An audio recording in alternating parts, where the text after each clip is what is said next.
Carlo Lop. Salut frère, j'avais 7 ans quand l'ennemi m'est apparu et m'a offert de l'argent. Je vivais dans la misère avec ma famille, alors j'ai touché à la sorcellerie. Je me suis enfui de l'école du dimanche pour fréquenter les temples des sorcières. J'ai commencé à grandir dans l'occultisme. Ils ont fait tous les rituels avec moi et m'ont appris toutes les bases. Dans ma vie il y avait une grande soif pour le monde des esprits. J'ai commencé à grandir et l'obscurité m'a offert plus de pouvoir et plus de connaissances. Je me suis impliqué dans la confrérie de la sorcellerie. J'ai été reconnu à Porto Rico comme le plus jeune spirit et sorcière. Satan avait un plan, mais Dieu avait aussi un autre plan. Et Dieu a dit à ma mère que je serais son ennemi et que je connaîtrais la mort. Et cela a eu beaucoup d'impact pour ma mère de savoir que son fils serait un ennemi de Dieu. Elle n'a pas abandonné de prier et de jeûner pour moi. J'ai continué à grandir dans la magie occulte et cela m'a amené à un niveau impressionnant, de telle manière que je suis devenu un chasseur de têtes. L'ennemi m'a emmené à un niveau élevé de maçonnerie pour faire un travail spécial. Il l'a fait avec moi pour détruire la création de Dieu. Il m'est apparu et m'a offert le pouvoir et l'argent. L'argent qu'il m'a offert était impressionnant et avait des pouvoirs élevés. Il m'a dit, tu auras des pouvoirs spéciaux pour voler dans les airs, ou changer de forme. Tu peux faire beaucoup de choses mais je veux que tu détruises les gens qui chantent des louanges à Dieu parce que je ne peux pas entrer dans cet endroit. Cela m'a touché car son objectif était de détruire des églises et de capturer des âmes. L'offre était irrésistible. J'ai accepté. Il m'a emmené dans le manoir blanc de Porto Rico où se retrouvent tous les sorciers, sorcières et satanistes. Ils ont dit, pour votre type de calibre, vous pouvez faire le travail que nous ne pouvons pas faire. Quand ils m'ont dit de détruire les églises, à ce moment-là la guerre a commencé. J'ai commencé à détruire les églises avec la sorcellerie. J'étais un destructeur d'églises. J'ai passé 23 ans à détruire des pasteurs missionnaires évangéliques et je les ai chassés. J'étais un chasseur de têtes. J'ai cherché ceux qui ont vraiment une vie de jeûner et je les attaquais avec des maladies spirituelles. Je veux que les gens comprennent que l'arme de l'ennemi est spirituelle. Ma persécution était cruelle et extrême. Il n'y avait aucune dénomination que je n'ai pas visitée. J'ai visité tout le monde. L'ennemi s'est présenté à moi habillé comme l'ange brillant et était très belle. Ses yeux étaient bleus et elle avait une beauté qui n'existe pas sur terre. C'était une femme noire qui ne me laissait pas voir ses pieds mais ce n'était rien d'important pour moi. Mais il y avait quelque chose dans ses yeux qui est très impressionnant. J'étais attiré par ses yeux. C'était comme si ses yeux capturaient mon âme. Ses yeux avaient le charme le plus mortel d'un serpent. J'ai accepté le poste. Elle m'a donné beaucoup d'argent. En un jour, c'était 10 000 $ à 20 000 $.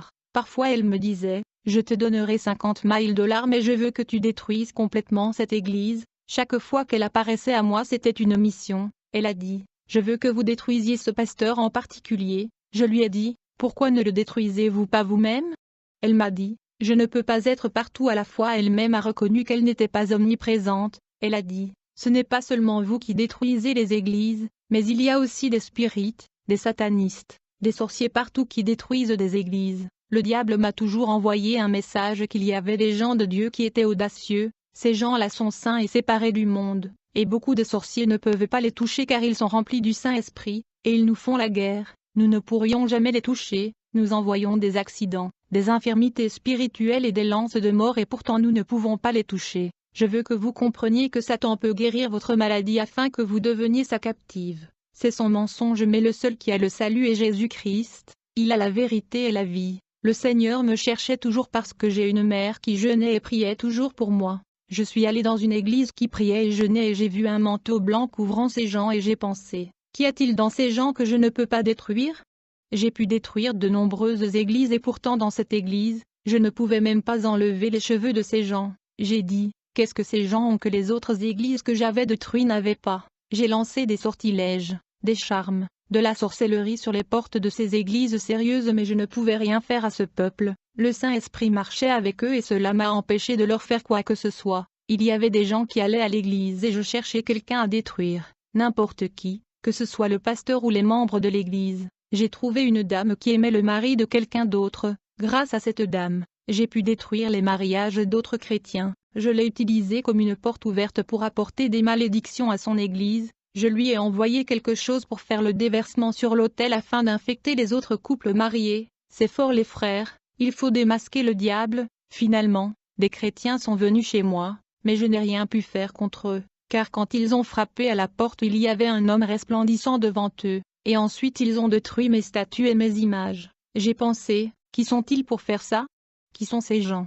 mais je ne pouvais pas bouger, je m'étais préparé. Il y avait du sang préfixé sur le sol mais ces gens s'en fichaient. Ils ont dit, nous n'avons pas peur du diable, nous avons le Dieu tout-puissant. Je ne pouvais pas bouger, le pasteur m'a dit, tais-toi au nom de Jésus. En conséquence je ne pouvais pas ouvrir la bouche toute la nuit, je pensais quel pouvoir ces gens ont. Dieu a dit par la bouche du pasteur qu'il était prêt à me pardonner. J'ai dit, tu es mon ennemi, comment est-il possible que tu veuilles me pardonner? Je refuse, je ne voulais pas connaître Jésus, Christ. Ma femme et mes enfants pleuraient mais j'avais un cœur dur. Dieu me dit à cause de votre maman je t'aime. À ce moment j'ai pleuré, oui, j'ai pleuré car la parole de Dieu est comme l'épée à double tranchant qui pénètre le cœur. Il y avait une prophétie qui s'accomplirait et que c'était la mort pour moi si je ne viens pas à Jésus. Le Seigneur m'a dit par l'intermédiaire de ce pasteur, si vous ne venez pas à moi, la mort viendra à vous. Mais j'ai changé d'avis et refusé Jésus. Je ne voulais pas de lui. 3 jours plus tard, la mort m'a surpris. J'ai eu un arrêt cardiaque, un accident vasculaire cérébral et une insuffisance rénale. Ma femme m'a emmené à l'hôpital et le médecin a confirmé ma mort à 6 heures du matin. Je ne voulais pas de Jésus et la mort m'a surpris. Je croyais que je savais tout et tout le fondement était dans la Bible satanique que je lisais. Mon âme a quitté mon corps. Je pouvais tout voir là-bas. J'ai vu que mon corps avait été placé sur un lit de métal. J'essayais d'entrer dans mon corps mais je ne pouvais pas. Mes 5 sens étaient exacerbés. J'ai entendu dans mes oreilles le bourdonnement des bêtes. En une fraction de seconde, ils m'ont attrapé. Quand ils m'ont touché, j'ai ressenti de l'angoisse, de la douleur et de l'oppression. J'ai ressenti de la douleur parce que ces démons m'ont apporté l'oppression de l'enfer. Je donne ce témoignage et il y a des millions de personnes qui descendent en enfer. Les gens ne savent pas et y vont par ignorance. Ils ne savaient pas que Christ est mort sur la croix pour nous donner le salut. C'est Dieu lui-même qui a créé l'enfer. Satan n'a pas créé l'enfer. Dieu n'a pas créé l'enfer pour l'homme, il a créé l'enfer pour les anges qui se sont rebellés. Nous irons à cet endroit si nous n'allions pas au Christ. Je ne voulais pas aller en enfer avec une escorte, la douleur était brutale et je ne pouvais pas m'échapper. Mon âme a crié mais personne ne m'a entendu. Là où j'étais, il y avait beaucoup de monde, c'est un endroit sombre où les démons ressemblent à des cigarettes traversant d'un endroit à l'autre. Une porte s'est ouverte et j'ai vu une peste qui a causé la mort de millions de personnes est tombée à cet endroit. Il n'y a aucun endroit avec une odeur plus forte que cet endroit. Toutes les pestes sur terre ne se comparent pas à cet endroit. Les cris provenaient de millions de personnes à la fois. Je dis aux démons, arrêtez, vous travaillez pour moi sur terre. Je suis Carlo Lop, on m'a dit, nous ne soucions pas qui vous êtes. Sur terre, vous aviez le pouvoir, mais ici nous sommes en charge. Les démons se sont moqués de moi, ils se sont transformés devant moi sous la forme de Sainte Barbara avec Imanja, reine de la mer. Une déesse du royaume marin est vénérée par les catholiques de Porto Rico. Derrière Sainte Barbara se trouve l'Orixa, l'entité démoniaque, la dame des âmes, des vents, des tempêtes, des éclairs et des tornades. Les premiers Africains au Brésil associaient leurs 16 démons aux saints catholiques pour exercer leur foi déguisée. Ces démons m'ont dit, « Homme, pourquoi es-tu tombé ici ?» Ils ont fait beaucoup de choses dans la façon dont ils me torturaient. La chaleur à cet endroit était comme si le soleil était là, la vapeur brûlait. La chaleur était intense, il y avait beaucoup d'âmes torturées, les démons m'ont emmené à l'entrée, et puis j'ai vu comment les âmes tombaient et attrissaient dans des différents endroits de l'abîme, et je me suis allongé dans cet endroit. Nous étions à la place des sorciers, il y avait des sorciers de tous âges, vêtus des vêtements de leur temps, il y avait une colonne de feu et j'ai dit, qu'est-ce que c'est? Où suis-je? En enfer c'était l'agonie et le désespoir, j'ai commencé à sentir que mon âme se desséchait. J'ai ressenti une douleur que je ne peux pas décrire à cet endroit. J'ai senti les vers avaient 3 bouches, les vers émanaient de l'âme, 6 gens le 20 sur moi, 20 autres apaissaient sur moi, et ils sont comme des poux au-dessus de l'âme. J'ai vu comment les âmes là-bas ont couru en hurlant d'hystérie, ils ont crié en disant, Dieu sauve-nous d'ici. Et les vers étaient sur eux, ils jetaient les vers dans le feu mais les autres sortaient de leur âme, et les démons riaient. J'ai dit, j'ai les bases de la sorcellerie et les démons m'apparaissent, ils m'ont dit, qui vas-tu appeler? Et puis ces démons se sont transformés en des dieux païens. J'ai dit, pourquoi m'êtes-vous apparus sur terre? Ils m'ont dit, nous faisons tomber le monde dans la confusion pour qu'il finisse ici en enfer. Ils ont dit, lorsque l'homme juste t'a appelé quand tu étais vivant, tu as refusé. Tu as eu l'opportunité mais tu l'as refusé. Maintenant tu es venu à cet endroit. Ils ne prononcent pas le nom du Seigneur. En écoutant ceci j'ai crié. Dans cet endroit il y avait des bêtes dans les cages. J'ai vu des démons elfes maltraiter les sorcières, ils les ont frappées au visage, il y avait de nombreuses façons que les gens étaient torturés, Ce n'est pas du purgatoire mais l'enfer. Au moment où l'on a refusé le Seigneur Jésus, on atterrit ici quand on meurt. Soudain, quelqu'un est entré dans cet endroit et les démons se sont dispersés. L'endroit était illuminé comme s'il faisait jour, c'était quelque chose d'impressionnant. Puis j'ai entendu une voix appeler mon nom 3 fois là-bas. J'ai rencontré le Seigneur Jésus. Il avait des robes blanches et flottait dans l'air. Il avait des sandales et ses pieds émanaient du feu.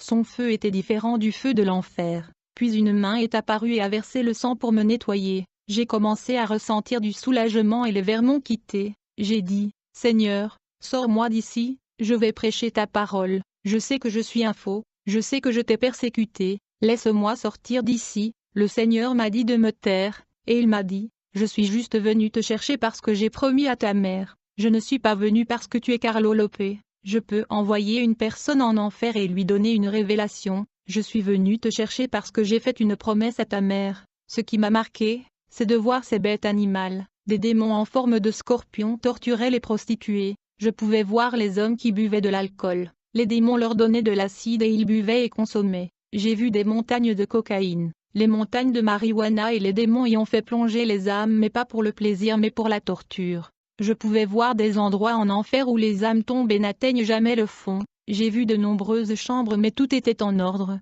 rien n'était agréable. J'ai dit au Seigneur que je voulais partir et il a dit, je vous ai amené ici pour des révélations, il faut que vous voyiez pour que mon Père soit glorifié par les choses que je vous dis. Je fais tout pour que mon peuple ne vienne pas ici. Ce qui m'a le plus marqué, c'est que le Seigneur a commencé à pleurer et j'ai demandé, Seigneur, pourquoi pleures-tu?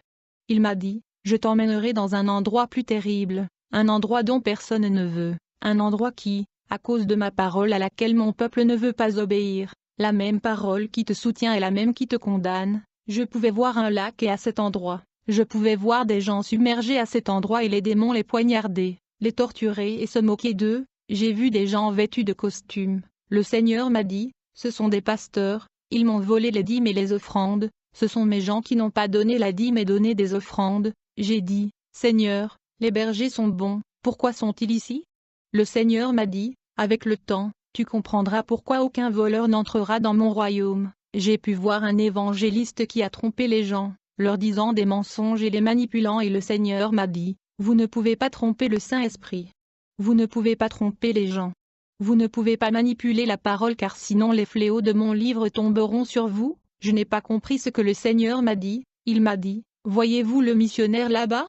Je l'ai vu et le Seigneur a dit, elle est torturée là-bas parce qu'elle a ramené les vêtements des enfants à la maison et a vendu les dons. Ils ne sont allés nulle part. Elle les a vendus et a payé la maison et la voiture. Charité. Elle pensait pouvoir tromper Dieu. Le Seigneur m'a dit, mon esprit enseigne tout. Je vais vous montrer pourquoi mon peuple se perd. Alors le Seigneur m'a emmené dans une église où les sœurs louaient Dieu. Elles chantaient comme des anges et parlaient en langue. J'ai dit, Seigneur, où est le péché ici? Et le Seigneur se tint derrière eux comme un tourbillon et dit, chacun d'eux a de la haine dans son cœur. Chacun d'eux est superbe mais aucun d'eux n'aime mon serviteur. Quand tu as quelque chose contre ton frère, laisse ton cadeau devant l'autel et réconcilie-toi avec lui pour qu'il ne te livre pas au juge. Prends le temps et pardonne. Si tu ne pardonnes pas, tu es comme un meurtrier et les meurtriers ne peuvent entrer dans mon royaume. Mon esprit enseigne tout le temps que, ma parole dit dans 1 Corinthiens 13 verset 1, bien que je parle en langue d'homme et d'ange, et que je n'ai pas la charité, je suis devenu comme de l'airain résonnant ou une cymbale tintante. 2 Et bien que j'ai de prophétie, et comprenne tous les mystères et toute connaissance, et bien que j'ai toute la foi pour déplacer des montagnes, et que je n'ai pas la charité, je ne suis rien. J'étais en enfer. Ma femme avait déjà signé les papiers, mon corps était déjà dans le sac, il n'y avait plus d'espoir pour moi quand Dieu m'a rendu la vie pour dire aux gens qu'il y a encore de l'espoir. Il est temps de retourner à Christ, il est temps de quitter les conflits et les débats, nous devons nous unir contre Satan et non contre nos frères,